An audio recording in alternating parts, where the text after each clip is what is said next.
Next lecture में हम देखेंगे कि effect of temperature on resistance. देखिए ये समझ लीजिए कि कोई भी मटेरियल हो, यदि उसका रेजिस्टेंस, उसका टेम्परेचर यदि चेंज करते हैं तो उसका रेजिस्टेंस क्या हो जाएगा, चेंज हो जाएगा।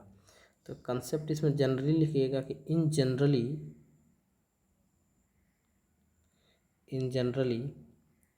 The resistance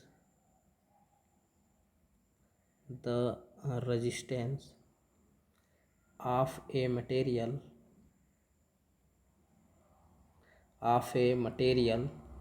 change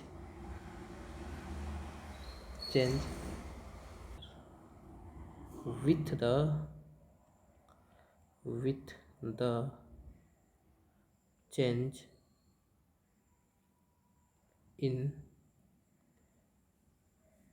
in temperature।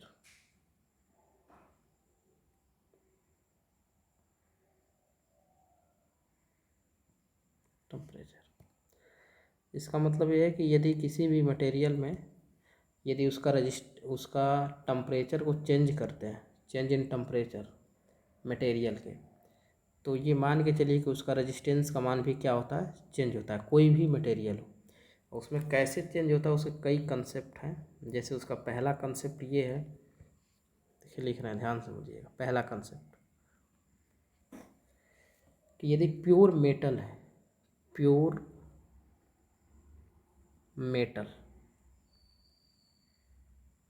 यदि प्योर मेटल है, जैसे जिस एग्जांपल में मान के चलिए कि कॉपर है,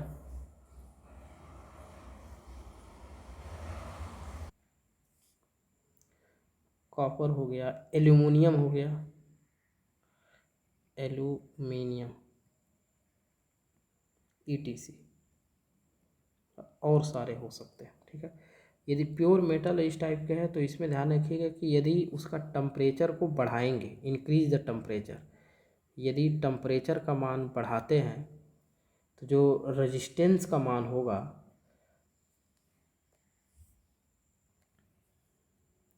वो भी क्या होगा, बढ़ेगा।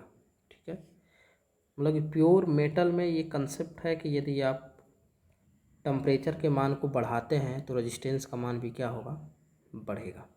अब इसी प्योर मेटल में ये समझिए कि बढ़ता कैसे है, तो फेयरली रेगुलर बढ़ता है। ठीक है, द चेंज इन रेजिस्टेंस, यहाँ लिख दे रहे हैं the change in resistance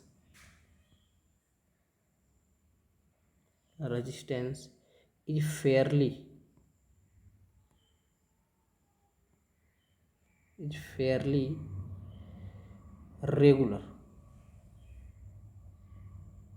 regular for normal range,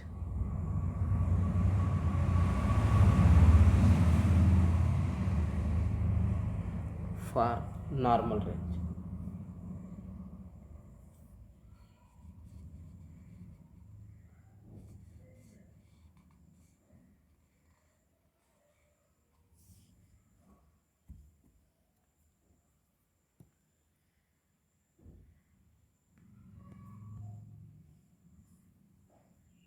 यदि ग्राफ से समझेंगे तो ग्राफ में देखिए, ग्राफ में यदि आपका ये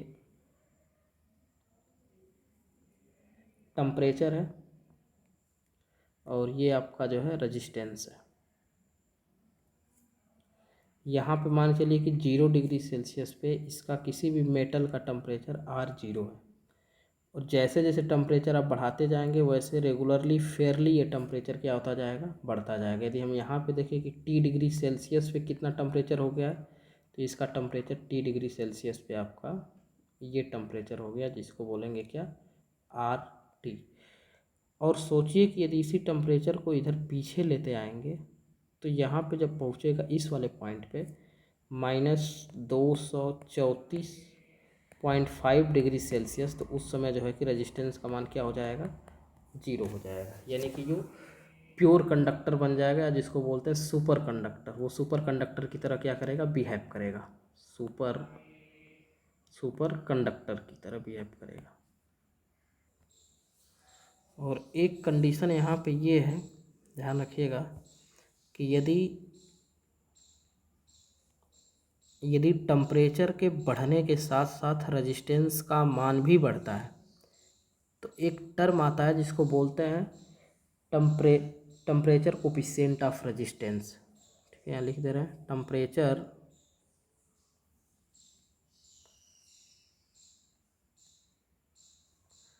टेम्परेचर कोफिशिएंट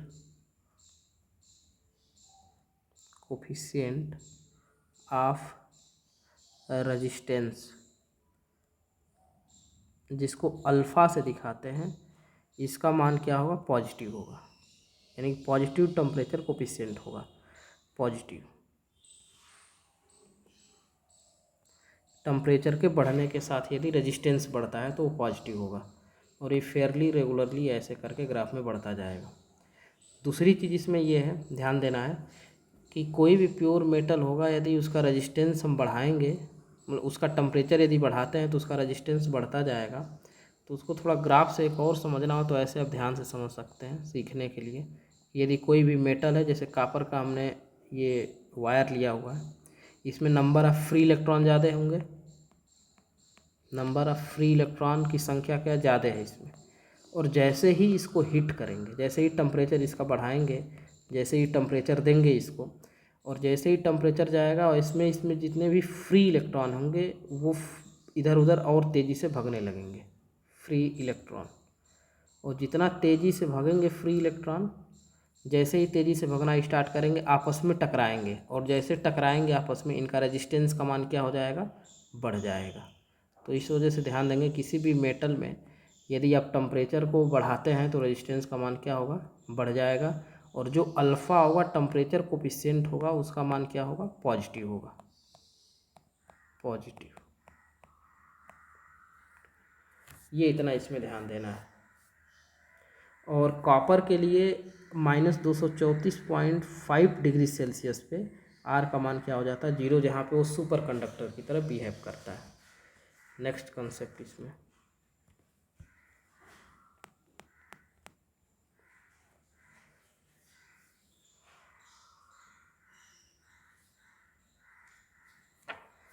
यदि इलेक्ट्रोलाइटिस है,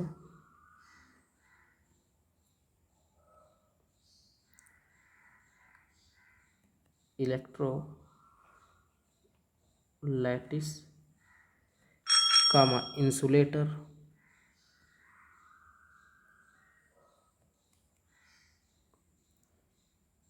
कामा सेमीकंडक्टर, ये तीनों मटेरियल के लिए एक ही कंसेप्ट है, सेमीकंडक्टर। इसमें कि यदि टेम्परेचर का मान बढ़ाते हैं, टेम्परेचर का मान जैसे ही बढ़ाएंगे तो रेजिस्टेंस का मान क्या होगा? इसमें घटना स्टार्ट हो जाएगा। और यदि रेजिस्टेंस का मान घटेगा तो इन तीनों का, इलेक्ट्रोलाइटिस हो, इंसुलेटर हो या सेमीकंडक्टर हो, तीनों का टेम्परेचर कोफिशिएंट जो है ऑफ रेजिस्टेंस, टेम्परेचर कोफिशिएंट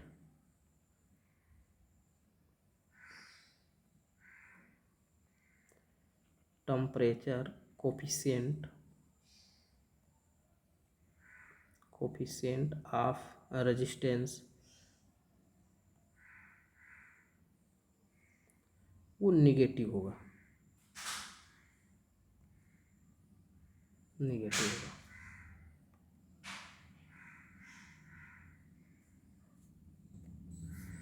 यदि इसको ग्राफ से समझना हो तो ऐसे समझ सकते हैं कि जैसे मान के चलिए कि यदि कोई भी इलेक्ट्रोलाइटिस हो गया या इंसुलेटर हो गया या सेमीकंडक्टर मटेरियल, यदि इलेक्ट्रोलाइटिस आप जानते हैं कि ये लिक्विड फॉर्म में होता है,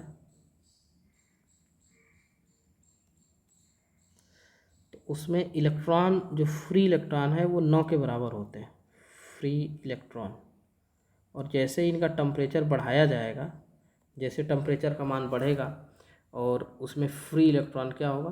पैदा हो जाएंगे, फ्री इलेक्ट्रॉन बनना स्टार्ट हो जाएंगे। और जैसे ही फ्री इलेक्ट्रॉन बनना स्टार्ट होंगे, इस पूरे मटेरियल का आपका रेजिस्टेंस क्या हो जाएगा? घट जाएगा, यानी कि टेम्परेचर बढ़ाने के साथ साथ इसका रेजिस्टेंस घटना स्टार्ट हो जाएगा।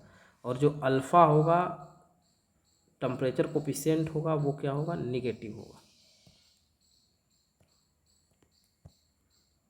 इसमें इतना कंसेप्ट है। नेक्स्ट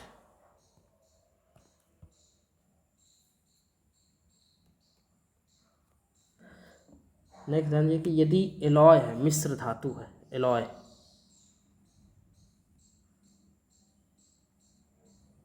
एलॉय मिश्र धातु जिसको बोलते हैं,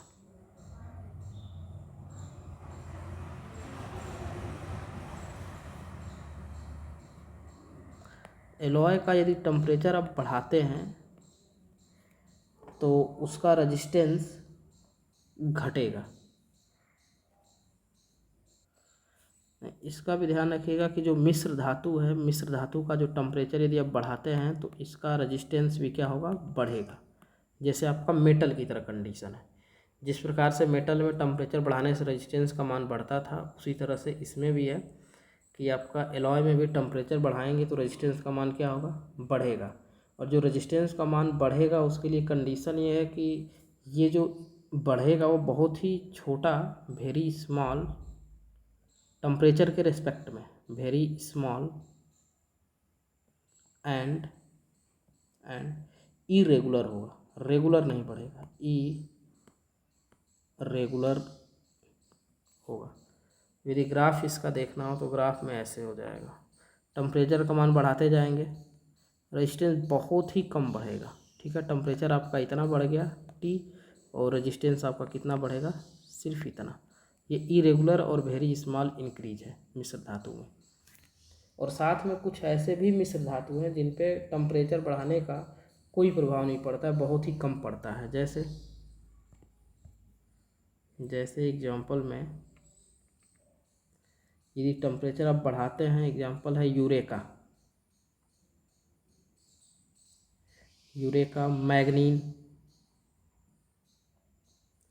मैग्नीन, और कांस्टेनन,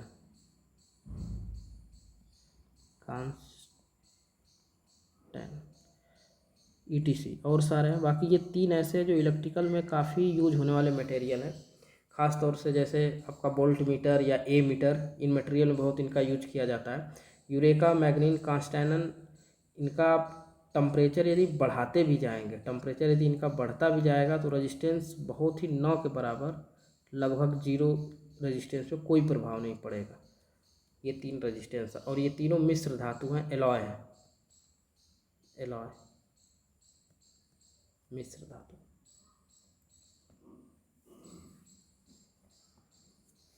नेक्स्ट इसमें टेम्परेचर कोफिशिएंट,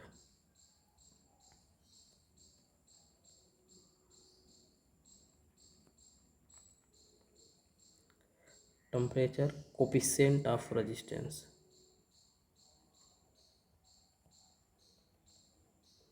कोफिशिएंट ऑफ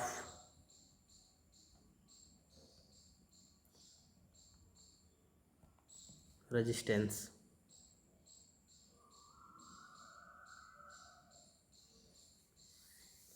इसमें तीन ही कंडीशन है, ध्यान रखेंगे। जैसे आपका पहला कंडीशन ये है कि प्योर मेटल होगा तो उसका यदि रेजिस्टेंस, उसका टेम्परेचर बढ़ेगा तो रेजिस्टेंस का मान बढ़ेगा। रेजिस्टेंस यदि बढ़ेगा तो आपका जो टेम्परेचर कोफिशिएंट होगा उसका वो क्या होगा, पॉजिटिव होगा।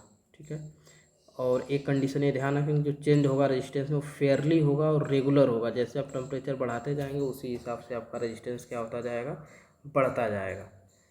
और यदि आपका इलेक्ट्रोलाइटिस है, इंसुलेटर है या सेमीकंडक्टर है, यदि ये तीनों है तो टेम्परेचर का मान बढ़ाएंगे आप तो रेजिस्टेंस का मान क्या होगा, इसमें घटेगा। और रेजिस्टेंस का मान घटेगा, साथ में इसका जो अल्फ़ा है यानी कि आपका अल्फ़ा का मान नेगेटिव होगा, और बाकी जो रेजिस्टेंस होगा उसका मान क्या होता जाएगा, घटता जाएगा।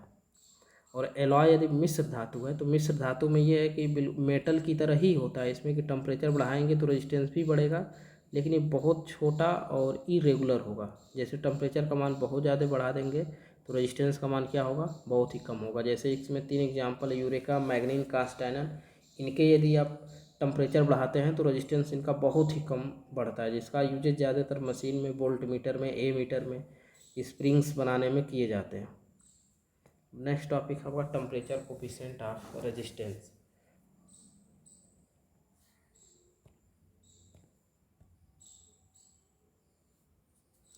देखिए इसमें ध्यान समझिए कि यदि कोई भी कंडक्टर है, ठीक है, एनी कंडक्टर जिसको 0 डिग्री सेल्सियस पे रेजिस्टेंस जिसका R0 है और ये टेम्परेचर बढ़ा के कर दिया जा रहा है T डिग्री सेल्सियस, और जिसका रेजिस्टेंस बढ़ जा रहा है, जिसका रेजिस्टेंस क्या हो जा रहा है RT। अब यदि कहा जाए कि कितना रेजिस्टेंस कितना बड़ा है, राइज इन रेजिस्टेंस या इंक्रीज इन रेजिस्टेंस, इंक्रीज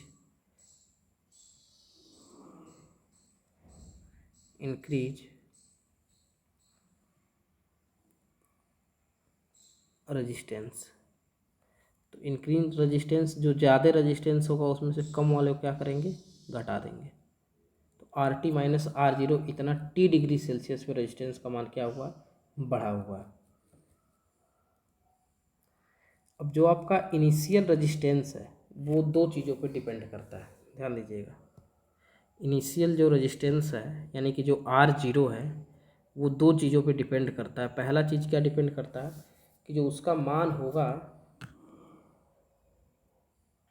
देखिए लिख रहे हैं, या इसको हम ये कह सकते हैं कि जो आपका ये इंक्रीज रेजिस्टेंस है is directly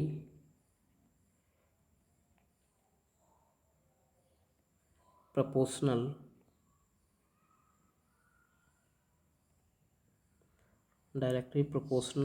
to the initial resistance,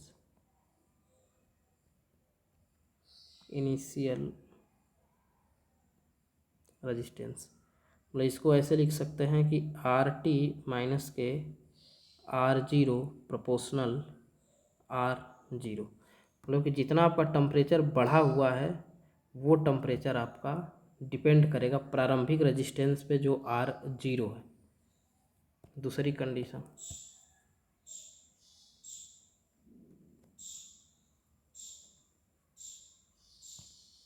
दूसरा कंसेप्ट इसी में,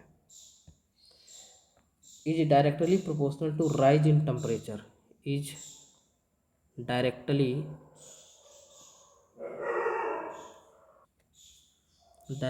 proportional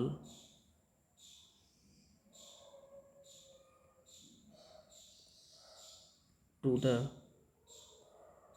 rise in temperature।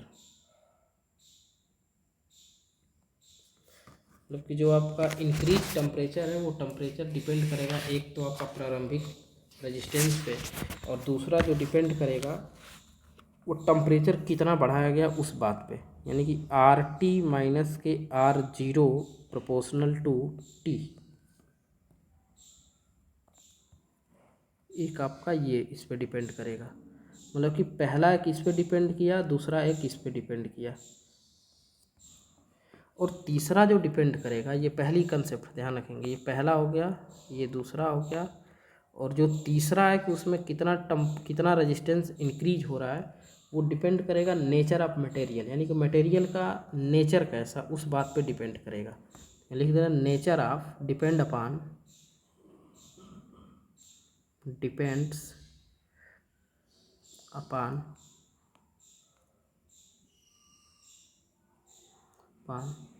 The nature of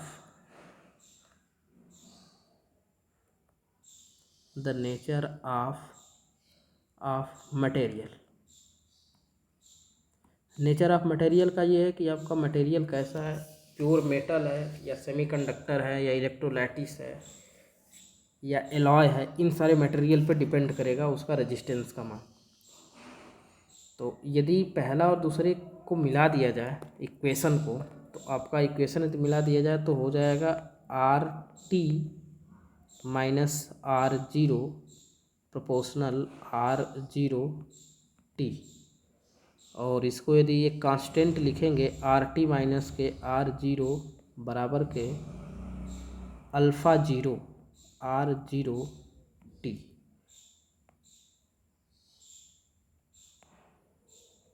ये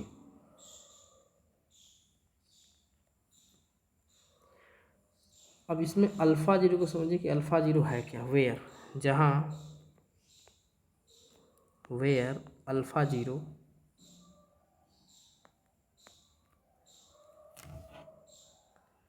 is a constant and called temperature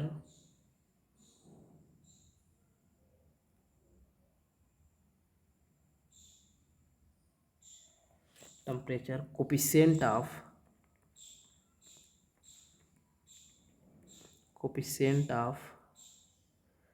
resistance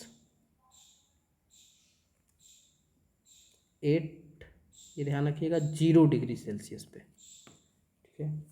it value depend upon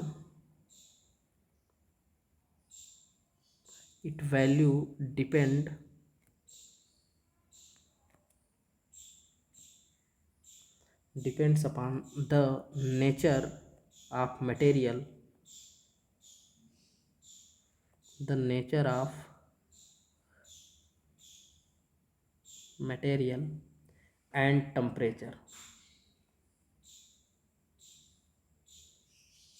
and temperature, देखिए R T minus R zero. अब ये क्या, alpha zero is a constant है, एक constant लगाया गया equation में, जिसको टेम्परेचर कोफिशिएंट के नाम से जानते हैं। ऑफ रजिस्टेंस के टेम्परेचर कोफिशिएंट के नाम से जानते हैं। और ये 0 डिग्री सेल्सियस पे, ये ध्यान देना अल्फ़ा जीरो लिखा है तो इसका मतलब कि 0 डिग्री सेल्सियस पे किसी भी रजिस्टेंस का टेम्परेचर कोफिशिएंट है। इट वैल्यू डिपेंड, जिसकी वैल्यू डिपेंड करती है किस पे, नेचर ऑफ मटेरियल पे, मटेरियल का नेचर कैसा है, और टेम्परेचर पे डिपेंड करती है, दो चीज़ों पे। अब इसमें यदि इक्वेशन को ऐसे लिखना चाहेंगे, जैसे मान चलिए कि आर टी का मान निकालेंगे, आर टी बराबर क्या हो जाएगा, R zero plus alpha zero R zero, और ये हो जाएगा आपका टेम्परेचर डिफरेंस। आर जीरो यदि कॉमन ले लेंगे तो आर टी बराबर के आर जीरो 1 के अल्फ़ा जीरो टी। एक तो ये आपका इक्वेशन बन जाएगा। अब इसको याद रखेंगे, R T equal to R zero 1 के अल्फ़ा जीरो टी। और यदि अल्फ़ा जीरो का, इसी से अल्फ़ा जीरो का मान निकालेंगे तो अल्फ़ा जीरो बराबर आ जाएगा आर टी माइनस के आर जीरो, यानी कि जो रेजिस्टेंस में इंक्रीज है, यानी कि जो रेजिस्टेंस बढ़ा हुआ है, ये प्रारंभिक रेजिस्टेंस आर जीरो और ये टेम्परेचर डिफरेंस आर टी। एक आपका इक्वेशन ये,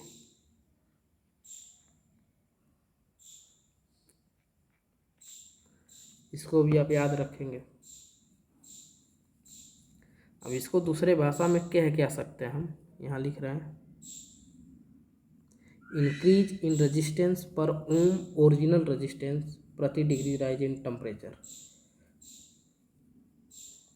मतलब ये दोनों आप फार्मूले को ध्यान में रखेंगे। एक तो ये R T equal to R zero 1 के अल्फ़ा जीरो टी, और दूसरा अल्फ़ा जीरो का मान आर टी माइनस के आर जीरो ये। अब ये कहता क्या है, ध्यान रखिएगा, यहाँ पे लिख रहे हैं hence temperature coefficient of resistance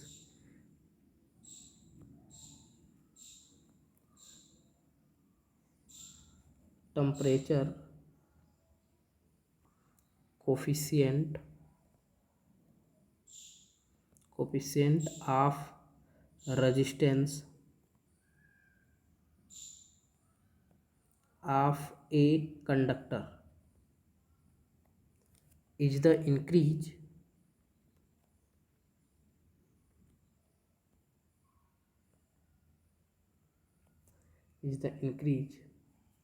in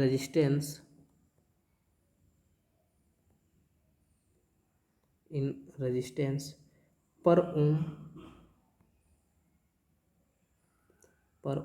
original resistance per degree rise in temperature।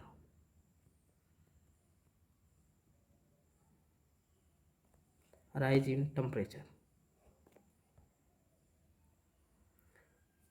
अब ये समझिए कि जैसे मान के चलिए कि आपका hence the temperature coefficient of resistance of a conductor in the increase in resistance पर ओम ओरिजिनल रेजिस्टेंस पर degree Celsius rise in temperature.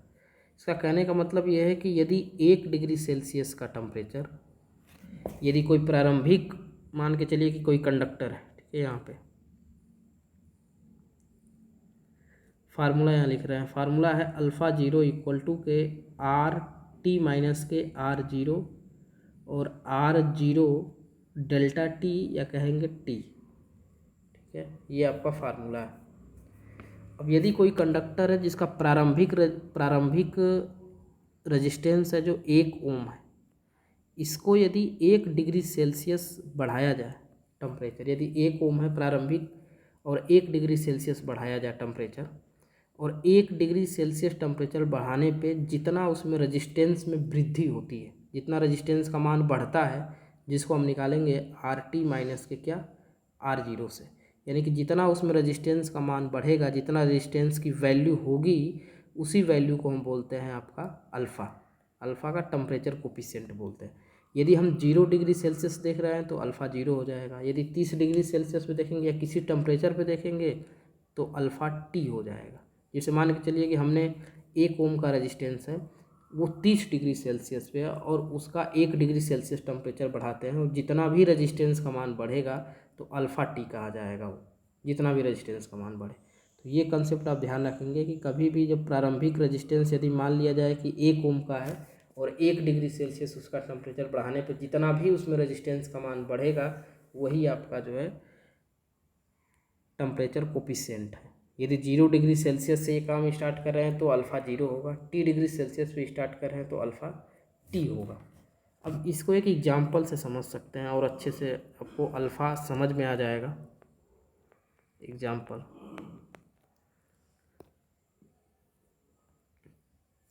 अब एग्जाम्पल में समझिए कि जैसे मान के चलिए कि इसका यदि अल्फ़ा का पहले तो यूनिट देख लीजिए कि यूनिट क्या होगा। यूनिट यदि फार्मूले से देखा जाए तो ये ओम होगा, ये ओम। जैसे अल्फ़ा की यदि यूनिट निकाली जाए तो ऊपर जो होगा वो ओम है और ये ओम डिग्री सेल्सियस, ओम से ओम कैंसिल आउट हो जाएगा, तो अल्फ़ा का जो यूनिट होगा वो आपकी यूनिट हो जाएगी प्रति डिग्री सेल्सियस, ठीक है। अब ये इसकी यूनिट है, इसको याद रखेंगे कि टेम्परेचर कोफिशिएंट की जो मात्रक होती है या जो यूनिट होती है वो अल्फ़ा डिग्री सेल्सियस होती है। लिख दे रहे हैं द यूनिट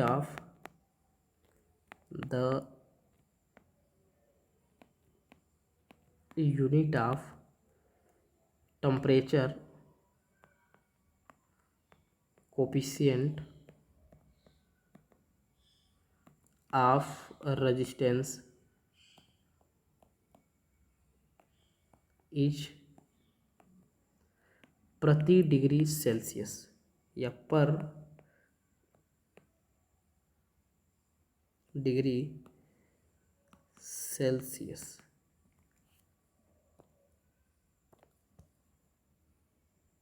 प्रति डिग्री सेल्सियस या पर डिग्री सेल्सियस, ये इसका यूनिट होता है। अब इसका एग्जाम्पल थोड़ा समझिए।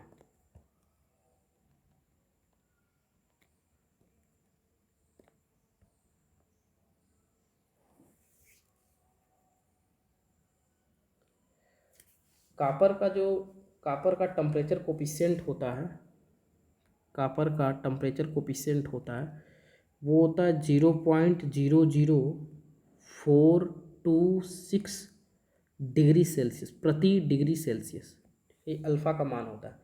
अब इसका कहने का मतलब क्या है, इसका मतलब कहने का ये है कि यदि 0 डिग्री सेल्सियस पे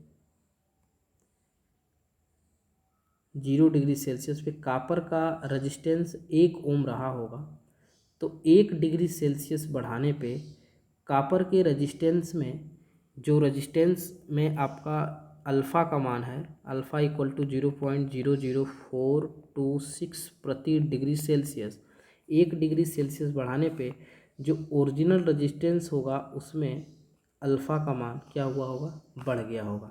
या बोलेंगे कि जो रेजिस्टेंस हुआ होगा वो रेजिस्टेंस आपका कितना हो गया होगा, 1 + के 0.00426 हो गया होगा, ये टोटल रेजिस्टेंस इतना। तो इतना ध्यान रखेंगे, कभी भी अल्फ़ा का मान दे कि अल्फ़ा 0 इतना है, जैसे हम बोलें कि अल्फ़ा 0 का मान आपका 2 है, तो अब सीधा बोलेंगे कि अल्फ़ा 0 का मान 2, कहने का मतलब कि जब कोई भी कंडक्टर रहा होगा 0 डिग्री सेल्सियस पे, उसका रजिस्टेंस 1 ओम रहा होगा, और उसका यदि 1 डिग्री सेल्सियस बढ़ाया गया होगा टेम्परेचर, तो जो रजिस्टेंस का डिफरेंस जो बढ़ा होगा, यानी कि जो रजिस्टेंस का मान जो बढ़ा होगा उसमें, वो 2 ओम बढ़ गया होगा। इसका कहने का मतलब ये है अल्फ़ा का, मतलब अल्फ़ा ये बताता है कि आपका कितना रेजिस्टेंस का मान बढ़ा हुआ है।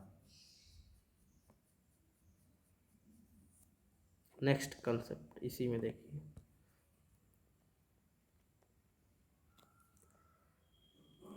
देखिए यदि मान के चलिए कि R0 है, R0 है कितने पे, 0 डिग्री सेल्सियस पे,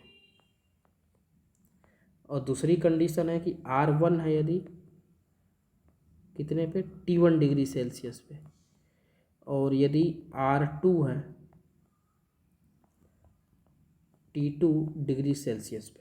ठीक है, तो यदि हम लिखना चाहें फार्मूला, तो लिखेंगे कि R1 और 0 को लेके R1 बराबर के R0 1 + के अल्फ़ा 0 T1, और दूसरा यदि फार्मूला लिखना चाहेंगे तो लिखेंगे R2 = के R0 1 + के अल्फ़ा 0 T2, इक्वेशन 1 और इक्वेशन 2। दोनों को यदि डिवाइड करेंगे तो आपका आ जाएगा R2/R1 = के 1 + के अल्फ़ा 0 T2 बटे के 1 + के अल्फ़ा 0 T1। ये काफ़ी मोस्ट इम्पॉर्टेंट फार्मूला है।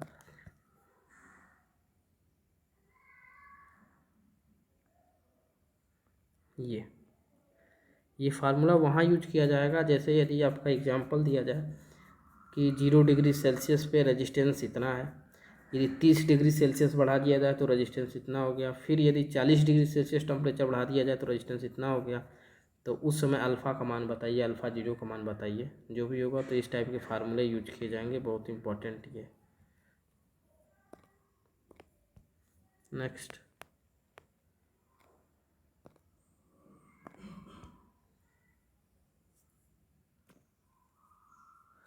तो इसमें टॉपिक है graphical determination of alpha. Graph से इसको समझते हैं, ग्राफिकल डिटर्मिनेशन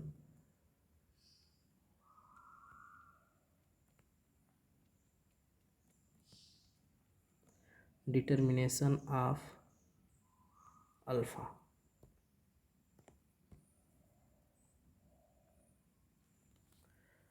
ध्यान दीजिए, इधर ग्राफ बना रहा है,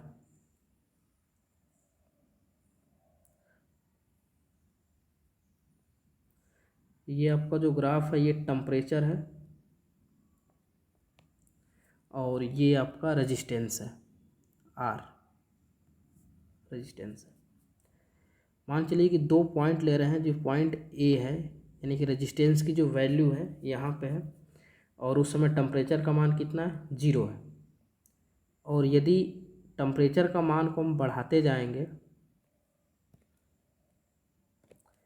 टेम्परेचर के मान को बढ़ाते जा रहे हैं यहाँ से, और ये टेम्परेचर का मान बढ़ा दिए x, रेजिस्टेंस का मान बढ़ता जाएगा।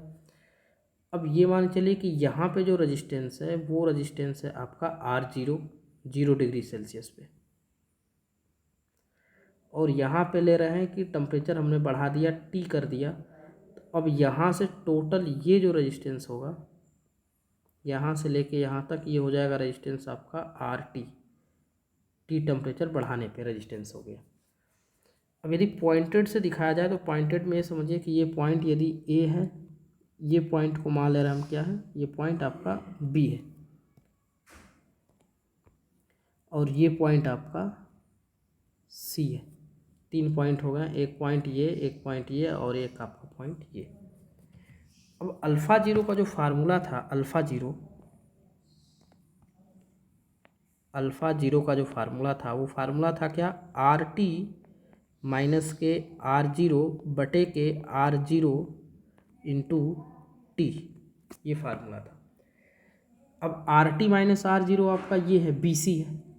ये देखा जाए यहाँ से यही टेम्परेचर, यही रेजिस्टेंस आपका बढ़ा हुआ है, तो ये बी सी जो है आपका, बी सी इक्वल टू के क्या है, आर टी माइनस के आर जीरो है, बी सी।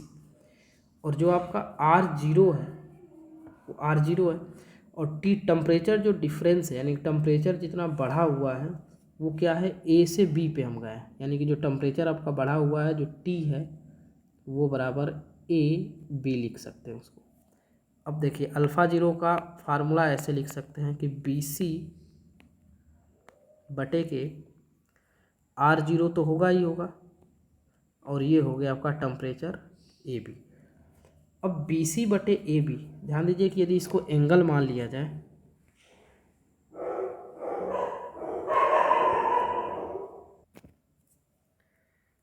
इसमें यदि इसको एंगल मान लिया जाए थीटा, तो टैन थीटा बराबर के बी सी बटे के ए बी, लंब बटे कण, और ये आपका स्लोप है जिसको प्रवणता बोलते हैं, एम, स्मॉल एम स्लोप। तो अल्फ़ा जीरो का मान यदि लिखेंगे कि अल्फ़ा जीरो बराबर slope of temperature resistance graph, यानी कि टेम्परेचर रेजिस्टेंस ग्राफ का स्लोप क्या है, वो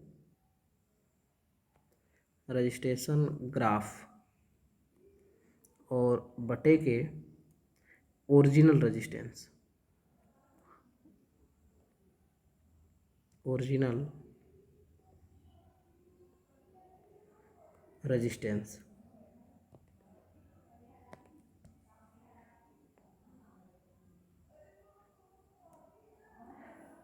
यानी कि यदि आपका टेम्परेचर और रेजिस्टेंस का ग्राफ है, उसका स्लोप और बटे के ओरिजिनल रेजिस्टेंस निकालते हैं। अब यदि अल्फ़ा जीरो का मान, यदि अल्फ़ा जीरो ऐसे लिखें कि अल्फ़ा टी, तो अल्फ़ा टी क्या हो जाएगा, ये स्लोप तो वही होगा, स्लोप ऑफ टेम्परेचर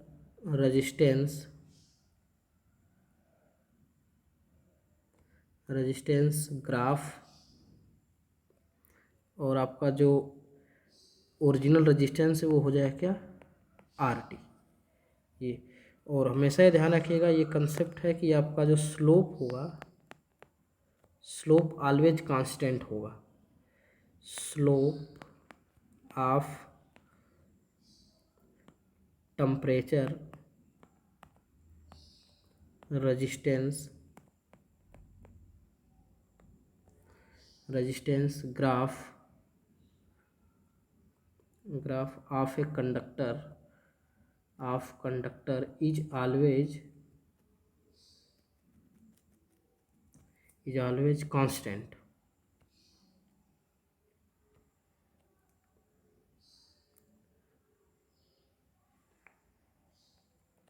ठीक है। अब कांस्टेंट ऑलवेज होने का मतलब ये है कि जैसे यदि हम लिखें कि अल्फ़ा जीरो, ध्यान दीजिएगा, अल्फ़ा जीरो आर जीरो, ये क्या है, स्लोप है, बराबर स्लोप। और दूसरी कंडीशन उसी में अल्फ़ा टी आर टी, ये भी क्या है, स्लोप है। और दोनों स्लोप एक ही कंडक्टर के हैं तो दोनों स्लोप बराबर होंगे, तो इसको लिख सकते हैं अल्फ़ा जीरो आर जीरो बराबर के अल्फ़ा टी आर टी। ये स्लोप ऑलवेज कांस्टेंट होगा, ये भी फार्मूला है इस वाले ग्राफ से।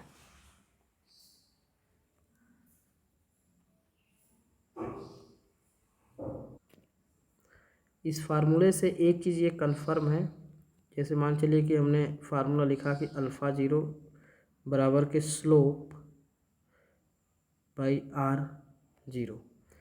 अब सोचिए कि टेम्परेचर यदि बढ़ाएंगे टेम्परेचर बढ़ाएंगे, रेजिस्टेंस का मान बढ़ेगा, ये बढ़ेगा तो अल्फ़ा जीरो क्या होगा, घटना स्टार्ट होगा। तो हमेशा ये ध्यान रखिएगा कि जो अल्फ़ा जीरो होता है वो मैक्सिमम वैल्यू होती है। यहाँ लिख रहे हैं कि the value of alpha zero, the value of alpha zero is maximum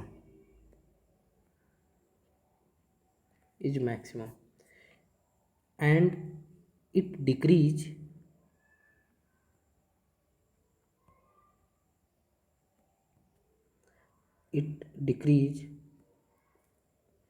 as the temperature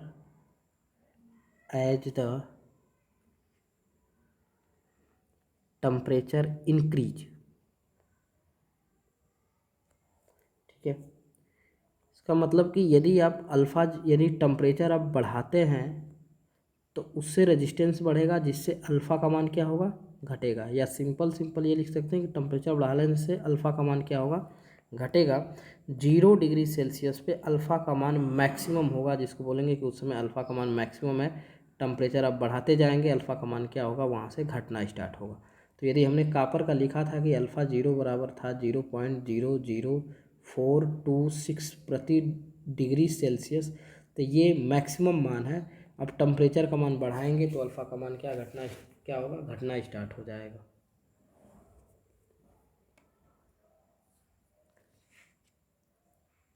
इसमें 2-3 कंसेप्ट और है जिसको अभी स्किप्ट करते हैं और उसको बाद में देखते हैं, या इसी में देख लेते हैं। इसी में just next concept, temperature coefficient at, heading डालिएगा temperature coefficient at various temperature, यानी कि डिफरेंट टेम्परेचर पे उसका मान क्या होगा, वेरियस टेम्परेचर।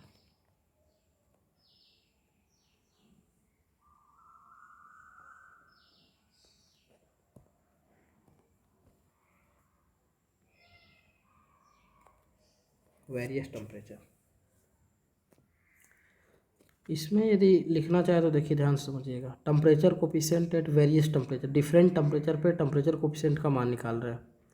एक तो अल्फ़ा जीरो बराबर, एक ये है कंडीशन कि अल्फ़ा जीरो क्या है, स्लोप ऑफ ग्राफ, और बटे क्या हो जाएगा, ये हो जाएगा आपका R0। यदि पहली कंसेप्ट माना जाए। दूसरा होगा क्या, अल्फ़ा टी, यदि टी डिग्री सेल्सियस में देखा जाए तो स्लोप ऑफ ग्राफ और ये हो जाएगा RT। क्वेश्चन नंबर 2, दोनों को यदि इक्विवेलेंट कर दिया जाए, बराबर कर दिया जाए, तो ये हो जाएगा आपका अल्फ़ा जीरो R0 बराबर के अल्फ़ा टी RT। क्यों, क्योंकि ये दोनों ग्राफ के स्लोप हैं, स्लोप ऑफ ग्राफ, और ग्राफ का स्लोप क्या होता है, कांस्टेंट होता है, बराबर होता है। अब यहाँ से यदि अल्फ़ा वन का मान निकालेंगे कि अल्फ़ा वन का मान क्या होगा, जैसे T1 और T2 को आप वो कर सकते हैं, 1 और 1 2 भी लिख सकते हैं। ऐसे लिख सकते हैं कि अल्फ़ा जीरो R0 बराबर के अल्फ़ा वन इंटू R1। अब अल्फ़ा वन का मान निकाल रहे हैं, अल्फ़ा वन बराबर के अल्फ़ा जीरो R0 और ये हो जाएगा आपका R1। एक फार्मूला पीछे लिखा गया था कि R1 बराबर के R0 1 प्लस के अल्फ़ा जीरो और ये था T1।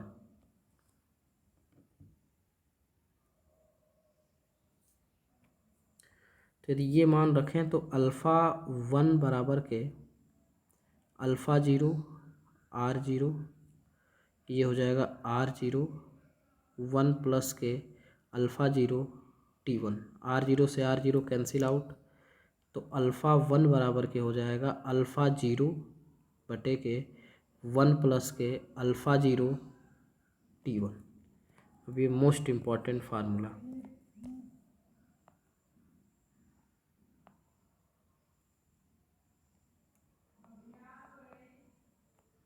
ये मोस्ट इम्पॉर्टेंट फार्मूला।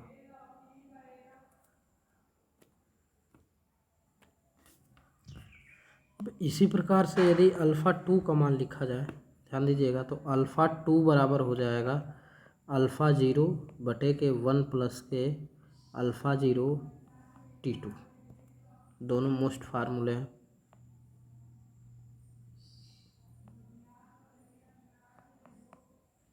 ये अब इन्हीं फार्मूलों से अल्फ़ा वन और अल्फ़ा टू का मान निकाला जाता है। जैसे डायरेक्ट हम लिख दे रहे हैं कि अल्फ़ा टू का मान यदि निकालेंगे आप, अल्फ़ा टू बराबर के 1 बटे अल्फ़ा वन प्लस के टेम्परेचर T2 माइनस के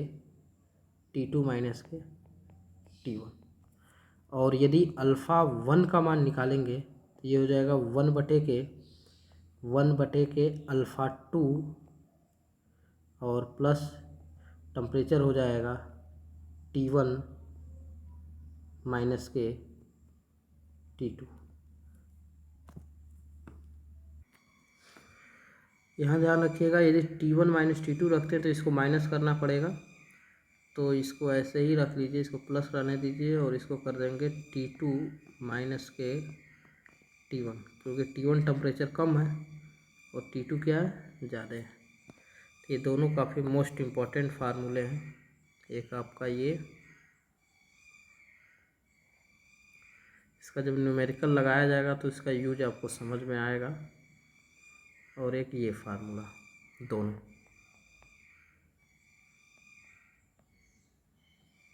अल्फ़ा वन और अल्फ़ा टू का मान।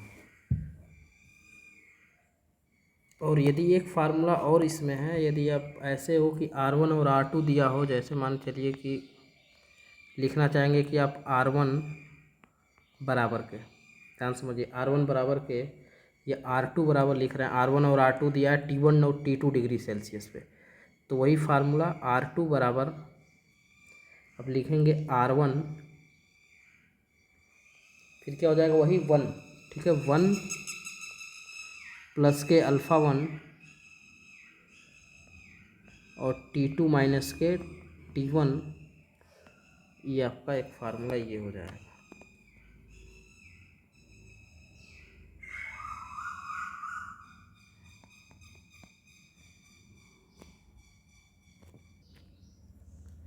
अब ये समझिए कि R2, जैसे मान चलिए कि हम R2 बराबर लिख दिया कोई वैल्यू कि 30 ओम है, और जिसको बताएं कि ये टेम्परेचर जो T2 है, इस समय टेम्परेचर आपका 30 डिग्री सेल्सियस है, और बोलें कि यदि R1 जो रेजिस्टेंस है वो 10 ओम है,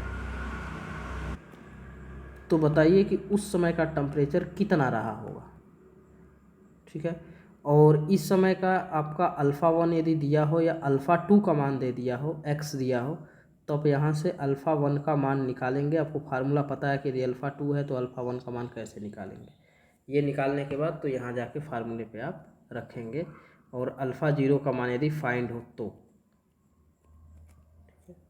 ऐसे करके यदि न्यूमेरिकल आता है तो ये वाला फार्मूला आप यूज कर लेंगे। नेक्स्ट इसी में कि यदि टेम्परेचर का हम वेरिएशन कर रहे हैं तो आपके रजिस्टिविटी पे क्या प्रभाव पड़ता है, तो हेडिंग दे दीजिएगा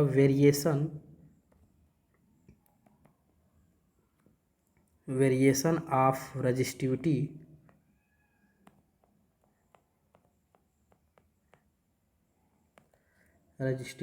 विथ टेम्परेचर। जानते हैं एकांक रेजिस्टेंस का ही मान होता है टेम्परेचर। तो जो फार्मूला आपने लिखा हुआ है, जैसे फार्मूला लिखा हुआ है रेजिस्टेंस का, वैसे ही इसका हो जाएगा। जैसे रो टी इक्वल टू के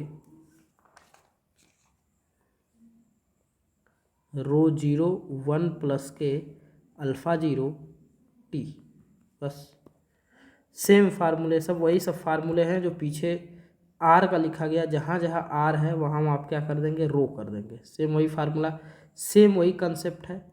कैसे घटेगा कैसे बढ़ेगा, सारे कंडीशन वही सेम।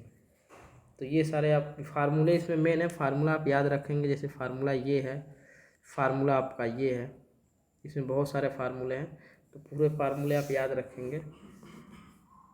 और यदि इसमें समरी लिखना चाहें फार्मूलों का, तो फार्मूलों का समरी लिख सकते हैं, समरी।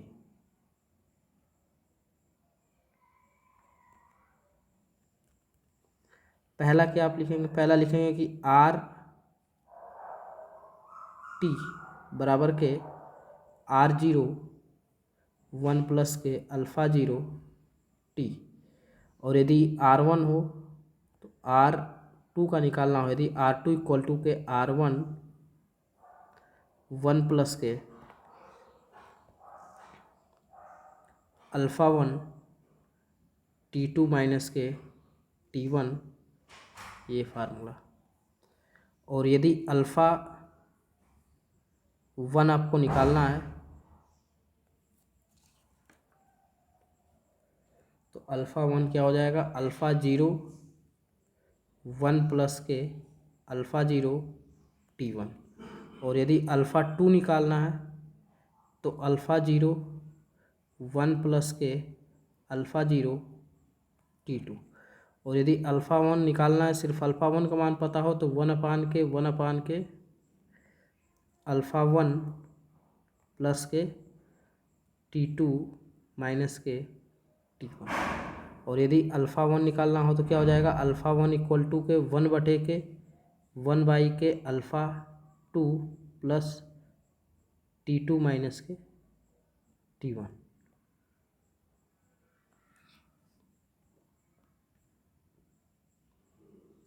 तो ये सारे इसमें इतने फार्मूले हैं, जिसको आपको फार्मूले क्या करने होंगे, याद करने होंगे।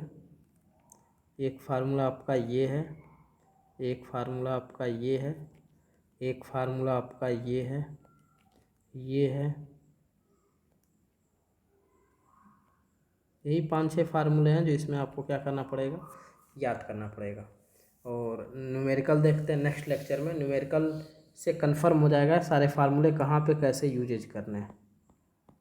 चैनल को सब्सक्राइब करिए, लाइक करिए और इसको शेयर करिए ज़्यादा से ज़्यादा। धन्यवाद।